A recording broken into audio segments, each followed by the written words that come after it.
everyone.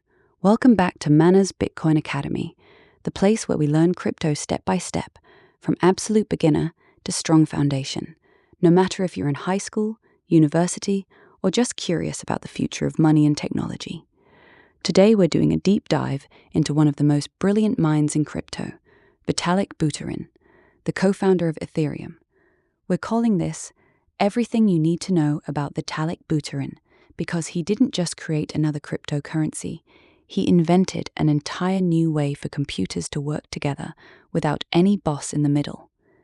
In the next 25 minutes, you will learn who Vitalik really is, from Russian math kid to global crypto visionary, how he discovered Bitcoin at 17 and built Ethereum at 19, what Ethereum actually is, explained like you're 15 years old, how smart contracts and the world computer work, the massive upgrades Ethereum has done, including what's happening right now in 2026, Vitalik's big philosophy about decentralization, privacy, and self-sovereignty, how you can start using Ethereum today.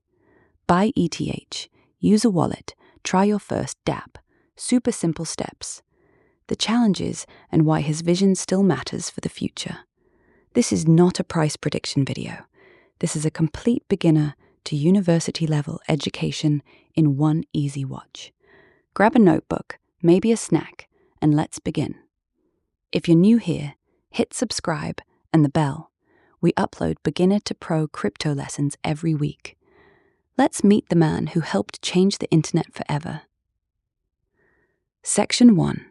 Who is Vitalik Buterin? Early life and genius kid story. Show timeline animation. 1994, Russia, Canada, school photos if available, math equations popping up. Vitalik Buterin was born on January 31st, 1994, in Kolomna, Russia, a small industrial town near Moscow. His full name is Vitaly Dmitrievich Buterin.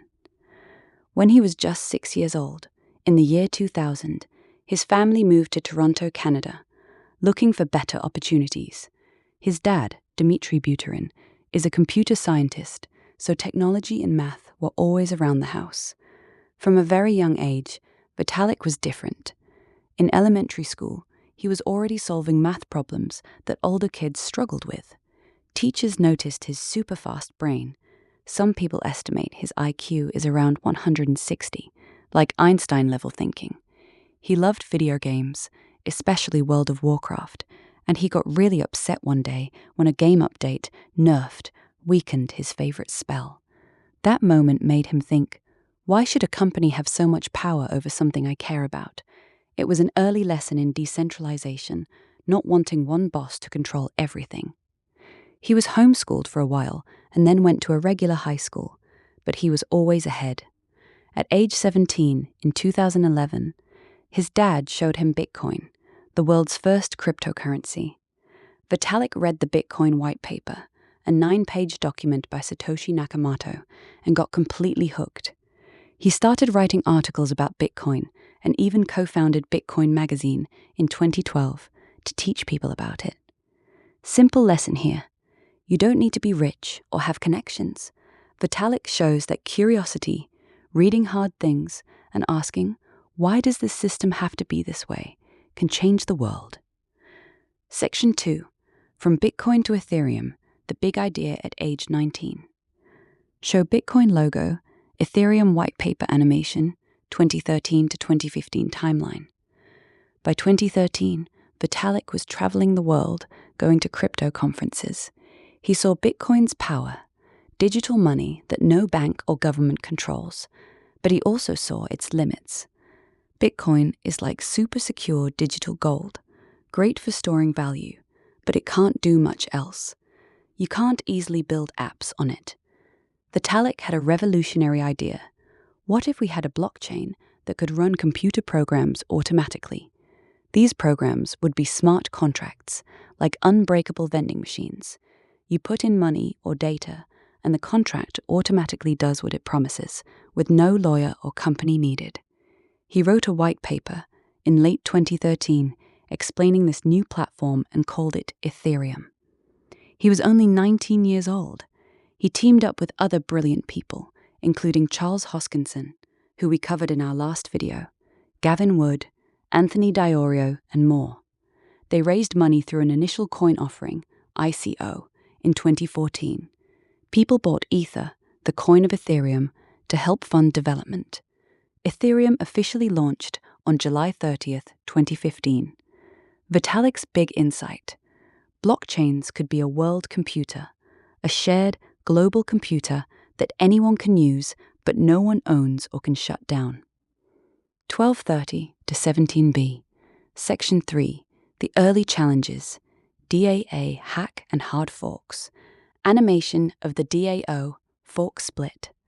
Ethereum grew fast, but it faced huge tests. In 2016, a big project called the DAO, Decentralized Autonomous Organization, raised over $150 million. It was supposed to be a venture fund run only by code, but hackers found a bug and stole about $50 million worth of Ether.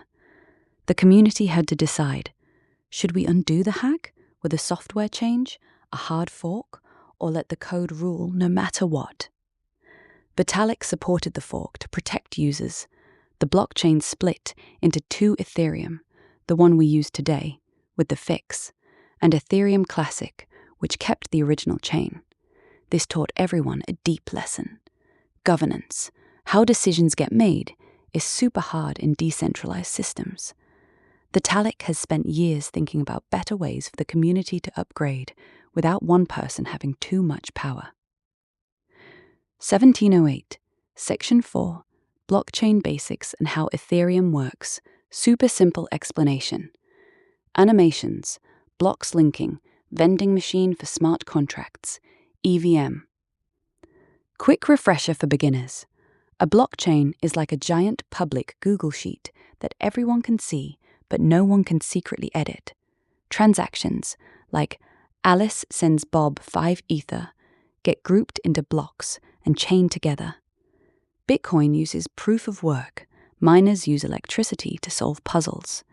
Ethereum started the same way, but switched to proof of stake in September 2022, the merge.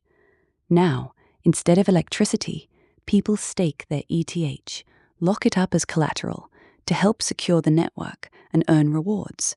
It's way greener and still very secure. The magic of Ethereum is the Ethereum Virtual Machine, EVM. Think of it as a global, unstoppable computer.